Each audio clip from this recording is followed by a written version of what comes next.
Kata-kata Rumi lagi. Kalau manusia dianggap manusia dari fisiknya, dari lahirnya saja, maka Muhammad dan Abu Jahal itu memiliki kualitas yang sama. Lukisan di dinding pun persis seperti manusia. Lihatlah, apa yang kurang? Lukisan indah itu kehilangan ruhnya. Jadi manusia juga begitu. Jadi manusia atau tidak yang sejati tidak tergantung fisik, tapi tergantung dimensi batinnya.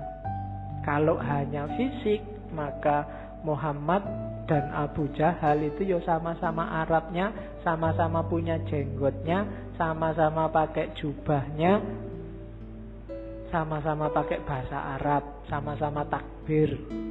Mungkin. Tapi yang membedakan apa? Ruhaniyahnya, batinnya. Maka kalau menilai, patokannya jangan luarnya. Kalau kamu menilai orang baik, wah ini pakai jenggot, pakai baju jubah, batuknya hitam, radikal mesti. Nah, itu namanya kamu hanya dari lahirnya. Oh, pakai kopiah, pakai sarung santri, bid'ah mesti kelakuannya. Nah, itu cuma dari lahirnya. Apa yo ngerti? Cuma dari lahir, kan begitu. Kalau hanya kamu lihat lahirnya, mungkin yo bintang-bintang film itu yo harusnya sangat berkualitas, superhero atau main jadi wali, kan ada yang jadi kiai itu. Kalau cuma lahirnya loh ya. Oke, jadi ndak lampaui yang lahir, jangan ketipu oleh yang lahiriah. Banyak orang tertipu di situ.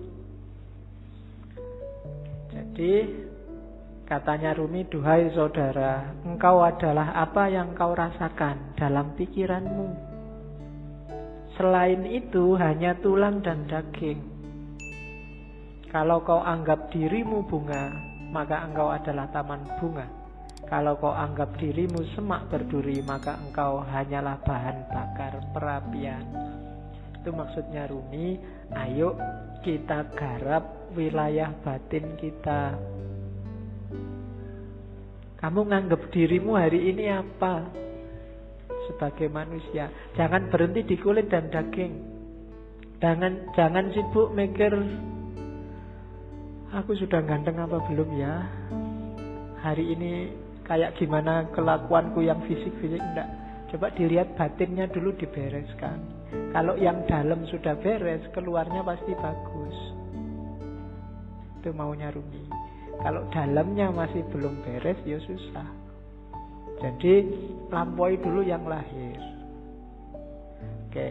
Bahkan banyak amalan-amalan ibadah lahir di banyak hadis jadi tidak bernilai ketika batinnya ndak ikut.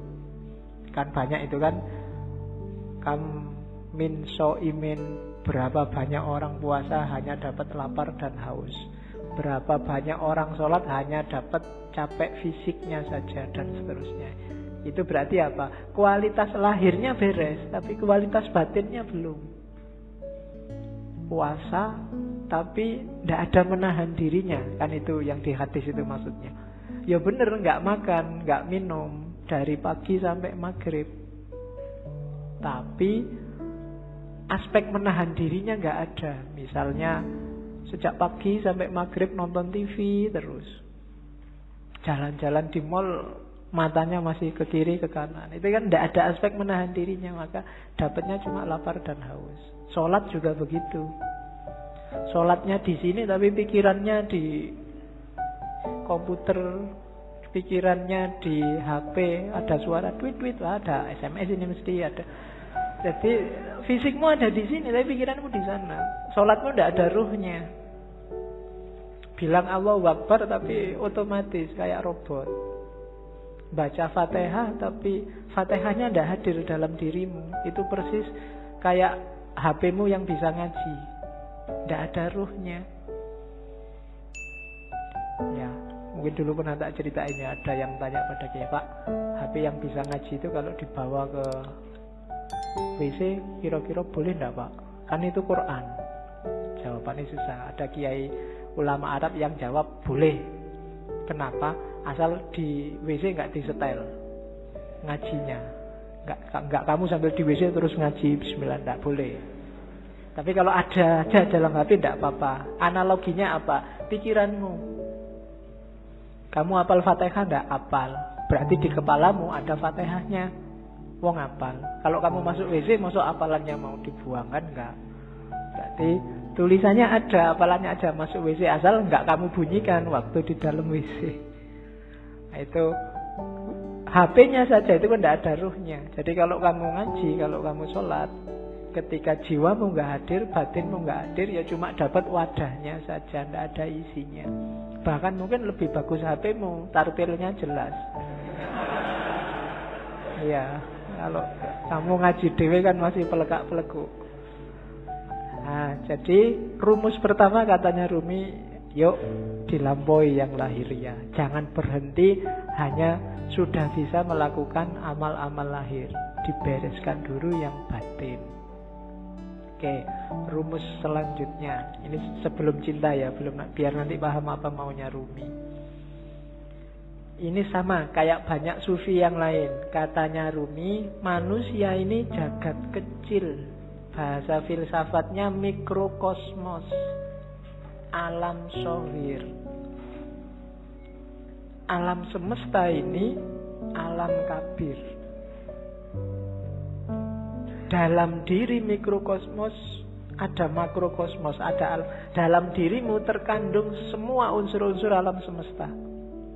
Makanya Al-Quran menyuruh, lihatlah sekelilingmu dan lihatlah dirimu sendiri. Karena dalam diri kita, apa yang ada di alam, dalam diri kita ada, dalam bentuk mini. Unsur-unsur alam apa saja itu sebenarnya ada. Mineral kah, air, api, udara, tanah, ada semua dalam diri kita. Jadi kita ini mikrokosmos. Maka pertama-tama pahamilah dirimu, kenali dirimu, lihatlah ke dalam. Nah, kalau sudah paham diri kita, kita akan paham alam semesta. Karena dalam diri kita ada seluruh alam semesta. Kalau kita sudah paham alam semesta, kita akan paham Allah. Karena alam semesta ini manifestasi dari sifat-sifat Allah semuanya. A sampai Z. Makanya ada hadis yang bilang man arofa nafsahu faqad arofa rabbahu. Barang siapa kenal dirinya, dia akan kenal Tuhannya. Rumusnya apa? Dalam diri kita ada alam semesta, makrokosmos. Makanya kita disebut mikrokosmos. Begitu kita paham makrokosmos dan mikrokosmos, kita akan paham tentang Tuhan. Kenapa? Karena alam semesta ini isinya adalah manifestasi dari semua sifat-sifat Tuhan. Tuhan yang penyayang, Tuhan yang pemaaf, Tuhan yang teliti, Tuhan yang maha adil, dan seterusnya. Itu kan ada di alam semesta ini. Keadilannya, sayangnya, dan seterusnya itu kan bisa kita lihat di jagat besar, termasuk jagat kecil diri kita sendiri.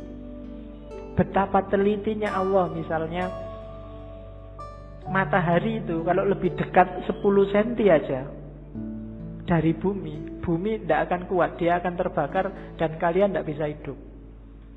Atau dia lebih jauh 10 cm saja, bumi juga tidak akan ada kehidupan, pasti akan beku. Kok matahari bisa pas begitu? Itu ketelitian Allah. Tidak mungkin nggak sengaja. Itu iseng aja, Pak, nggak sengaja. Tidak, itu Allah yang teliti. Tubuhmu kan juga teliti.